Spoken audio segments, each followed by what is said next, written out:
제6장 토비어스 그렉슨의 수사. 다음날 아침 신문은 브릭스턴가의 괴 사건이라는 기사로 도배되어 있었다.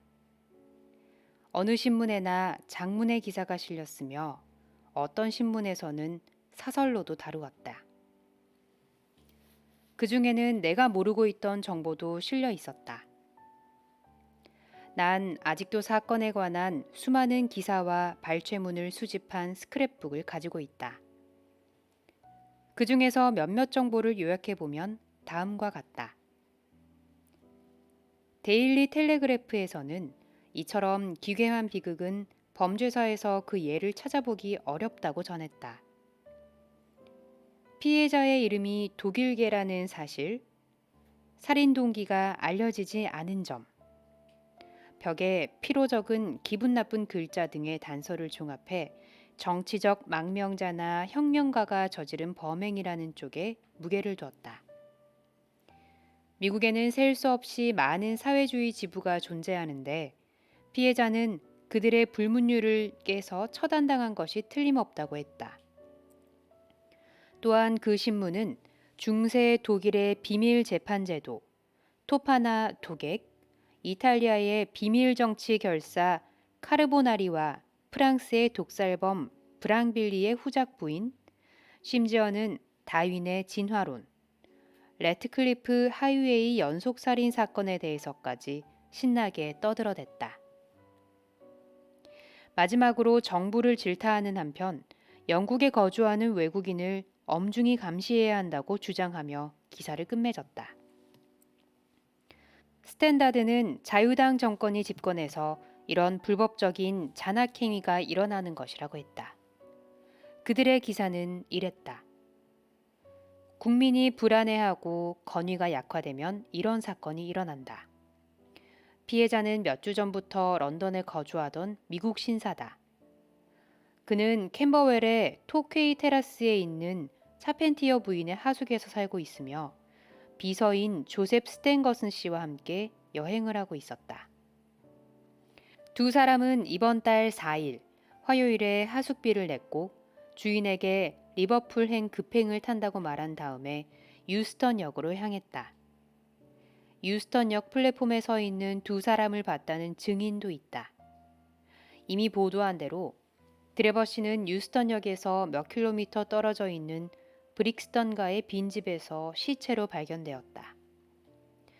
이때까지의 두 사람의 행적은 밝혀진 바가 없다. 드레버 씨가 빈집에 간 이유와 살해된 이유 등도 알려지지 않았으며 스탠거슨 씨도 행방불명 상태다.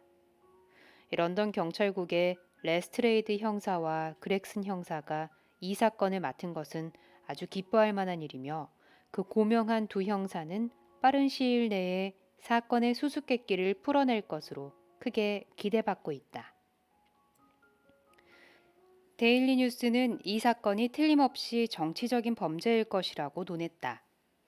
유럽 정부들의 폭정과 왕성한 자유주의에 대한 혐오로 자국에서 훌륭한 시민이던 사람들이 우리나라로 속속 망명하고 있다. 그들은 시련을 겪었지만 그것 때문에 성품이 비뚤어지지는 않았다. 그들 사이에는 명예에 대한 엄격한 규율이 있고 그것을 범하면 죽음을 당한다. 피해자의 평소 습관을 알기 위해서라도 당국은 비서인 스탠거슨 씨를 찾는데 온 힘을 쏟아야 한다. 두 사람이 하숙했던 곳이 밝혀져서 수사에 커다란 진전이 있었다.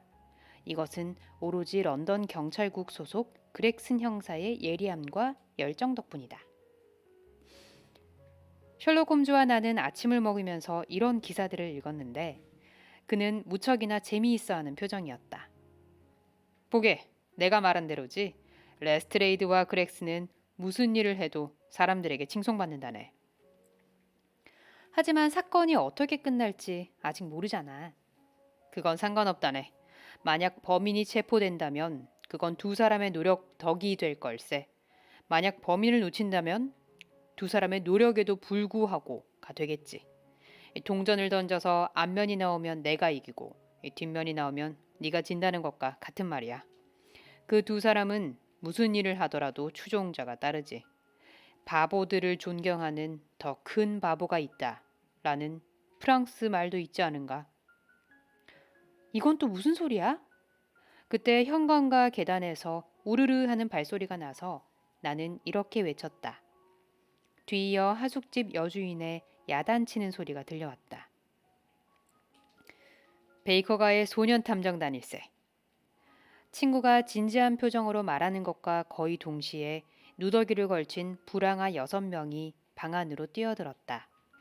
살면서 그렇게 지저분한 녀석들은 처음이었다. 차렷! 홈즈가 절도 있게 구령을 붙이자 작은 불황아 6은 일렬로 쭉 늘어섰다. 그 모습이 마치 더러워진 조각상 같았다. 앞으로 보고할 일이 있으면 위긴스 혼자만 오도록. 나머지는 밖에서 기다린다. 그건 찾았나 위긴스? 아니요, 아직 못 찾았습니다. 아이들 중 하나가 대답했다. 나도 기대하진 않았지만 앞으로 찾아낼 때까지 포기해선 안 돼. 자, 수고비다. 홈즈는 아이들에게 1실링씩 건네줬다. 그럼 이제 돌아가도록. 다음에는 좀 더 나은 보고를 들려주도록. 홈즈가 손을 흔들었다. 소년들은 쥐가 경쟁을 하듯 앞다투어 계단을 달려 내려갔다. 곧 길거리에서 세된 아이들 목소리가 들려왔다. 형사 12명보다 저 꼬마 녀석 하나가 훨씬 쓸모있다네. 사람들은 상당히 형사처럼 보이면 입을 다물어 보이지만 저 아이들은 어디든 갈 수 있고 어떤 일이든 파헤쳐 오거든. 게다가 바늘처럼 날카롭지. 저런 애들을 꾸려놓기만 하면 저절로 굴러가니까 편하지. 브릭스턴가의 사건 때문에 저 아이들을 쓰는 건가? 그렇다네. 하나 확인하고 싶은 일이 있는데 그냥 시간 문제일 뿐이네. 이런! 이제 복수의 한 방이 담긴 깜짝 뉴스를 듣게 생겼군. 그렉슨이 싱글벙글하면서 아주 기쁜 표정으로 오고 있네. 분명히 우리한테 오는 걸 거야. 보게, 멈춰섰다네. 좋았다. 현관의 벨소리가 요란하게 울렸다. 그리고 눈 깜짝할 사이에 한 번에 3계단씩이나 뛰어올라 우리 거실로 달려든 금발 형사 그렉스는 홈즈 선생님! 하고 외치면서 별 반응 없는 홈즈의 손을 잡았다. 축하해 주십시오. 제가 사건을 모두 풀었습니다. 언제나 표정이 풍부한 홈즈의 얼굴에 이번에는 불안한 그늘이 감돌았다. 그가 물었다. 그렇다면 확실한 단서라도 잡았습니까? 단서라고요? 홈즈 선생님, 우린 범인을 체포했단 말입니다. 범인의 이름은 아서 차펜티어라는 해군 중위입니다. 그렉슨 형사가 잘난 척 두툼한 손을 비비며 가슴을 활짝 펴자 홈즈는 안도의 한숨을 쉬고 긴장이 풀리는지 미소를 띄었다. 앉으시죠. 입담배도 하나 피우세요. 어떻게 범인을 잡았는지 꼭 좀 알고 싶군요. 위스키와 물도 드시겠습니까? 형사가 대답했다. 주신다면 감사히 먹겠습니다. 지난 이틀 동안 사건에 엄청나게 힘을 썼더니 이제 완전히 지쳐버렸습니다. 홈즈 선생님도 알다시피 몸을 움직여서 피곤하다기보다는 머리를 너무 써서 신경이 날카로워졌어요. 우리는 다 같은 두뇌 노동자이니 셜록 홈즈 선생님도 잘 아시겠죠. 과찬입니다. 홈즈가 잠옷 진지한 표정으로 말했다. 어떻게 이렇게 멋진 결과를 얻었는지 들려주세요. 형사는 안락 의자에 앉더니 아주 흐뭇하게 담배 연기를 내뱉었다. 그러더니 갑자기 웃음이 터져나왔는지 허벅지를 철썩 때리며 말했다. 퍽 재미있게 됐습니다. 자기가 똑똑하다고 생각하는 바보 같은 레스트레이드가 지금 얼토당토하는 단서를 추적하고 있습니다. 헛다리 짚은 거지요. 행방불명된 비서 스탠것을 쫓고 있다니까요. 그 비서가 사건과 관련이 있다면 아직 태어나지도 않은 아기까지 사건과 관련했을 겁니다. 지금쯤이면 분명 잡았겠죠. 그렉스는 생각만 해도 우스워 죽겠는지 숨이 넘어갈 때까지 웃어댔다. 그럼 형사님은 어떻게 단서를 잡으신 거죠? 내가 물었다. 전부 말씀드리죠. 왓슨 박사님. 물론 이 얘기는 오로지 우리 사이의 비밀이니까 어디 가서도 발설하시면 안 됩니다. 우리가 부딪힌 첫 번째 난관은 그 미국인의 신변을 밝히는 것이었습니다. 형사 중에는 신문에 광고를 내서 반응을 기다리거나 사건 관계자가 제 발로 걸어 나오기를 기다리는 사람도 있지요. 하지만 저 토비어스 그렉스는 그렇게 일하지 않습니다. 박사님은 시체 옆에 떨어져 있던 모자를 기억하십니까? 그렉슨의 물음에 홈즈가 답했다. 네, 캠버웰가 129번지에 있는 존 언더우드 앤 선즈 회사 제품이죠. 그렉슨 형사는 어쩐지 풀이 좀 죽은 눈치였다. 설마 홈즈 선생님도 알아차렸을 줄은 몰랐군요. 선생님도 거기에 가보셨나요? 가지 않았습니다. 그렉슨은 안심한 듯한 목소리로 말했다. 그래요? 제 아무리 사소한 기회라도 소홀히 여겨서는 안 됩니다, 홈즈 선생님. 무릇 뛰어난 사람에게는 하찮은 것이 없죠. 홈즈가 격언을 인용하는 투로 딱딱하게 말했다. 그래서 전 언더우드 상해로 가서 모자의 크기와 특징을 말하고 그런 모자를 판 적이 있냐고 물어봤어요. 주인이 장부를 살펴보더니 바로 찾아내더군요. 토케이 테라스에서 사는 차펜티어 씨 집. 정확히 말하면 거기에 머물고 있는 드레버 씨에게 그 모자를 보냈다는 겁니다. 이렇게 해서 드레버의 주소를 알아냈죠. 훌륭해. 아주 훌륭해요. 셜록 홈즈가 작은 목소리로 중얼거렸다.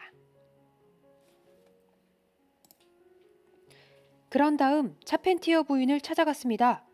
부인은 뭔가 걱정거리라도 있는지 낯빛이 좋지 않았습니다. 딸도 그 방에 있었는데 보기 드물게 아름다운 아가씨였습니다. 그런데 딸의 눈가가 벌겋게 물들어 있었고 제가 말을 걸 때마다 입술을 떨었습니다. 그런 걸 놓칠 제가 아니죠. 좀 수상한 낌새가 풍겼습니다. 셜록 홈즈 선생님도 그 느낌을 잘 아실 겁니다. 제대로 냄새를 맡은 순간 온 신경이 찌릿하는 거 말입니다. 저는 여기에 하숙했던 클레브랜드 씨의 이녹 제이 드레버 씨가 의문의 사고로 사망했다는 건 알고 계시죠? 라고 물었습니다. 부인은 고개를 끄덕이더군요. 말을 하기도 힘든 모양이었습니다.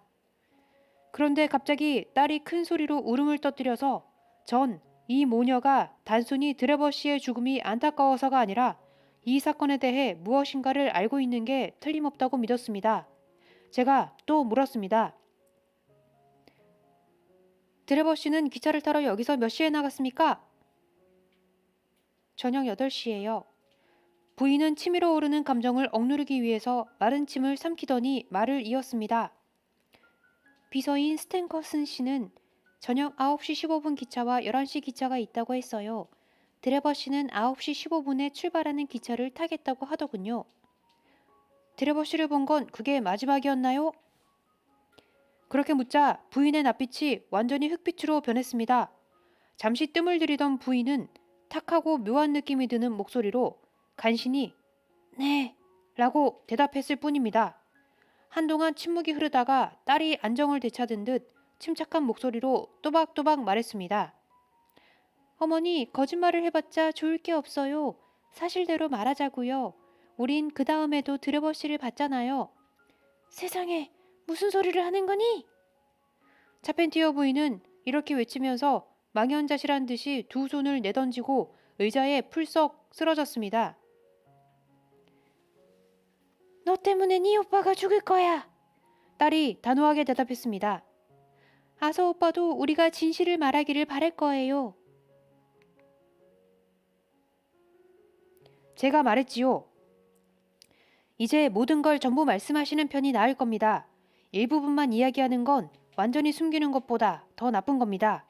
게다가 부인은 저희가 이 사건을 얼마나 파악하고 있는지도 모르시지 않습니까? 앨리스, 무슨 일이 생기면 다 네 탓이다. 어머니는 딸에게 이렇게 말하더니 제 쪽을 보고 계속 말했습니다. 전부 말씀드릴게요. 그 끔찍한 사건에 아들이 관계된 건 아닐까 해서 제가 이렇게 흥분하는 건 아니니 절대 오해하지 마세요. 그 애한테는 아무 죄도 없어요. 하지만 다른 사람들이나 경찰들이 아들을 의심하고 있을까 하는 점이 무서운 겁니다. 그건 있을 수 없는 일이에요. 아들의 고결한 성품, 군인이라는 직업, 지금까지의 행실을 보면 그럴 수가 없어요. 무슨 일이 있었는지 숨김없이 말씀하시는 게 제일 좋습니다. 절 믿으세요. 아드님이 결백하다면 절대 나쁜 일은 생기지 않으니까요. 앨리스, 너는 나가 있는 게 좋겠다. 딸은 부인의 말에 따라 방에서 나갔습니다. 형사님, 이 말은 하지 않으려 했지만 딸이 먼저 말을 꺼냈으니 하는 수 없죠. 이제 마음을 먹었으니 무슨 일이든 사소한 것이라도 전부 말씀드리겠습니다. 그게 가장 현명한 방법입니다. 드레버 씨는 우리 집에서 3주일 가까이 머물렀어요. 비서인 스탠거슨 씨와 함께 유럽 대륙을 여행하고 있었죠. 트렁크 맨 위에는 죄다 코펜하겐의 라벨이 붙어 있었으니 마지막으로 여행한 곳이 거기였겠죠. 스탠거슨 씨는 조용하고 얌전한 사람이었어요. 하지만 주인인 드레버 씨는 이렇게 말하긴 좀 그렇지만 비서와는 아주 달랐답니다. 행동이 천박하고 야만적이었어요. 우리 집에 처음 온 날 저녁에도 완전히 취해 있었고 낮 12시가 넘어도 멀쩡히 정신을 가지고 있었던 적이 거의 없었으니까요. 게다가 하녀들에게도 막 다가서는 치근덕거리지 뭐예요. 최악이었던 건 얼마 지나지 않아서 우리 딸 앨리스에게도 그런 태도를 보인 거였어요. 딸한테도 몇 번인가 듣기에도 거북한 말을 짓거렸는데 딸은 너무 순진해서 그 뜻을 못 알아들었어요. 다행이었죠. 한 번은 딸을 끌어안기까지 했다고요. 너무 무례한 행동이라 비서인 스탠거슨 씨가 신사답지 못한 행동이라고 주인을 나무랄 정도였죠. 그런데 왜 그걸 다 참고 계셨죠? 부인이 원하신다면 하숙인들을 내쫓을 수도 있었을 텐데요.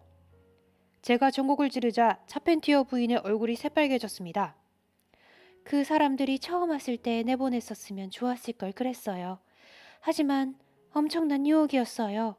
하숙비를 한 명당 하루에 1파운드씩 준다고 했으니까요. 2명이니까 일주일에 14파운드가 되는 셈이죠. 돈이 뭔지. 어쨌든 지금은 다들 살기가 힘들고 저는 남편도 없는 데다 해군에 있는 아들에게도 돈이 들어가는 상황이니 그 돈을 놓칠 수가 없었어요. 전 그게 제일 좋은 방법이라고 생각한 거예요. 하지만 딸에게 저지른 무례가 너무 심해서 저는 드레버 씨에게 나가달라고 말했어요. 그래서 그 사람이 우리 집을 나간 거죠. 그 다음은요? 그 사람이 마차를 타고 떠나자 마음이 놓였습니다. 마침 그때는 아들이 휴가를 얻어 집에 와 있었는데 그 아이는 성격이 급하고 동생을 끔찍하게 귀여워해서 아들에게 그 이야기는 전혀 안 했어요. 그 사람들을 배웅하고 문을 닫자 10년 묵은 채증이 내려가는 것 같았어요. 아, 그런데 채 1시간도 지나지 않아서 현관벨이 울리고 드레버 씨가 돌아왔더군요. 그는 아주 흥분한 데다 술이 완전히 취해 있었어요. 딸과 제가 있는 방으로 억지로 들어와서는 기차를 놓쳤느니 어쩌니 하며 영문 모를 말들을 늘어놓았죠. 그러더니 앨리스 쪽으로 몸을 틀어서는 제가 보는 앞에서 둘이 도망가서 살자고 꾀지 않겠어요? 제가 보는 앞에서 말이에요. 그 사람이 너도 이제 어른이니 법으로도 막을 수 없는 일이야. 난 돈이라면 썩을 만큼 가지고 있어. 저기 있는 할망구는 신경 쓰지 말고 지금 나랑 같이 가자. 여왕처럼 살게 해줄 테니 라고 말했어요. 겁을 잔뜩 먹은 앨리스는 얼어붙어서 뒷걸음질했습니다. 그런데도 트레버 씨는 딸아이의 손목을 잡고 억지로 현관 쪽으로 끌고 가려고 했습니다. 제가 비명을 질렀더니 아들 아서가 방으로 들어왔어요. 그 다음부터는 무슨 일이 있었는지 기억도 안 납니다. 비명 소리와 격렬하게 싸우는 소리가 들려왔어요. 무서워서 얼굴도 들 수가 없었죠. 간신히 얼굴을 들어보니 손에 지팡이를 든 아서가 문 앞에 웃으며 서 있었죠. 이제 다신 저 녀석이 우릴 괴롭히지 않을 거예요. 녀석이 뭘 하는지 잠깐 보고 올게요. 그렇게 말하고 아서는 모자를 쓰고 밖으로 뛰어나갔어요. 그 다음날 아침 우리는 트레버 씨가 의문의 죽음을 당했다는 사실을 알게 되었습니다. 이 이야기를 하는 동안 차펜티어 부인은 몇 번이고 말을 멈추었고 숨을 헐떡이기도 했습니다. 너무 낮은 목소리로 말했기 때문에 하마터면 놓칠 뻔한 곳도 많았습니다. 하지만 부인의 이야기는 속기에 두었으니 내용이 틀리진 않을 겁니다. 아주 재밌는 이야기군요. 홈즈는 하품을 하며 말했다. 그래서 어떻게 하셨죠? 차펜티어 부인이 말을 끝냈을 때 전 한 가지 사실만 확인한다면 된다는 걸 알았습니다. 그래서 부인의 얼굴을 가만히 들여다봤습니다. 여자들에게 잘 먹히는 방법이죠. 눈을 바로 뜨고 부인의 얼굴을 빤히 쳐다보면서 아들이 몇 시에 돌아왔는지 물었습니다. 모르겠어요. 부인은 이렇게 대답하더군요. 모르신다고요? 네, 아서는 열쇠를 가지고 있어서 자기가 문을 열고 들어오거든요. 부인이 잠든 뒤였나요? 네, 부인은 몇 시쯤 잠이 드셨죠? 아마 11시쯤이었을 거예요. 그렇다면 아드님은 적어도 2시간 동안은 밖에 있었던 것이군요. 네, 4시간이나 5시간일 수도 있고요. 그렇죠. 그동안 아드님은 뭘 했습니까? 저는 모릅니다. 부인은 이렇게 대답했지만 입술이 하얗게 질려 있었습니다. 이제 더 이상 조사해 볼 필요도 없는 일이었죠. 전 차펜티어 아서 중위의 소재를 파악했습니다. 그리고 경찰 2사람을 데리고 가서 그를 체포했습니다. 제가 중위의 어깨에 손을 얹고 조용히 따라오라고 말했더니 우리를 보고 얼굴에 철판이라도 깔았는지 뻔뻔하게 대꾸하더군요. 그 악당 같은 드래버의 죽음이 나와 관련되어 있다고 생각하고 나를 체포하는 건가요? 우린 그 사건에 대해서는 아무 말도 하지 않았는데 자기가 먼저 그런 말을 꺼내는 것을 보니 아주 의심스러웠습니다. 정말 그렇군요. 홈즈가 말했다. 그 어머니가 진술하기를 중이가 지팡이를 들고 드래버를 쫓아나갔다고 했어요. 그런데 그 녀석은 체포될 때도 그걸 들고 있었습니다. 아주 실한 참나무 막대기였습니다. 그럼 당신의 생각은 어떻습니까? 제 추리는 이렇습니다. 차펜티어 중위는 브릭스턴가까지 드래버를 따라갔습니다. 거기서 격렬한 싸움이 벌어졌고 중위가 막대기로 드래버의 복부를 때려서 죽인 겁니다. 그러면 외상은 남지 않으니까요. 그날은 비도 무지막지하게 퍼부어서 길거리를 지나다니는 사람도 없었습니다. 차펜티어 중위는 그 빈집으로 피해자를 끌고 갔습니다. 초, 핏자국, 벽에 피로 쓴 글씨. 반지는 죄다 경찰의 판단을 흐리게 하려는 속임수에 지나지 않습니다. 홈즈가 격려하듯이 말했다. 정말 대단합니다, 그렉슨. 점점 발전하고 있군요. 앞으로의 활약이 더욱 기대되는데요. 형사는 자랑스럽게 말했다. 제 생각에도 정말 잘한 것 같습니다. 그 젊은이가 이실직고하기를 한동안 드래버의 뒤를 밟았는데 얼마 지나지 않아서 그가 미행을 눈치챘는지 마차를 타고 도망갔다고 하더군요.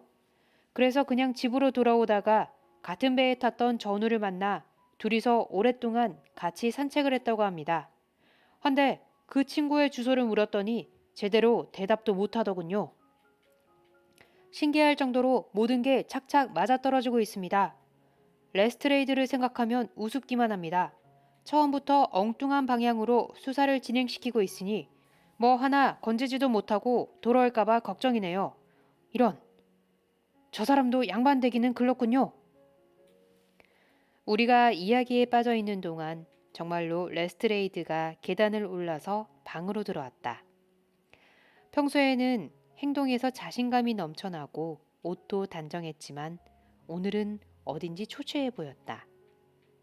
표정에는 기운이 하나도 없어 보였고 옷도 더러웠다.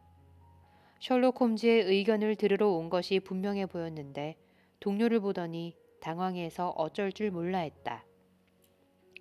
레스트레이디 형사는 방 한가운데 선 채로 손에 들고 있던 모자를 만지작거리며 어찌해야 좋을지 모르겠다는 표정으로 생각에 잠겨 있었다. 드디어 레스트레이드가 입을 열었다. 이번 사건은 정말 불가사의합니다. 도저히 하나도 모르겠어요. 그렉슨이 기쁘다는 듯이 외쳤다. 아, 그 사실을 이제야 알았나, 레스트레이드 형사? 언젠가는 그렇게 생각할 줄 알았네만. 그래, 비서인 조셉 스탠거슨 씨라도 찾아냈나?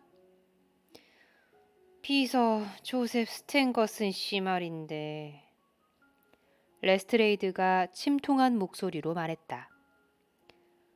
그가 오늘 아침 6시쯤에 할리데이스 프라이빗 호텔에서 살해됐다네.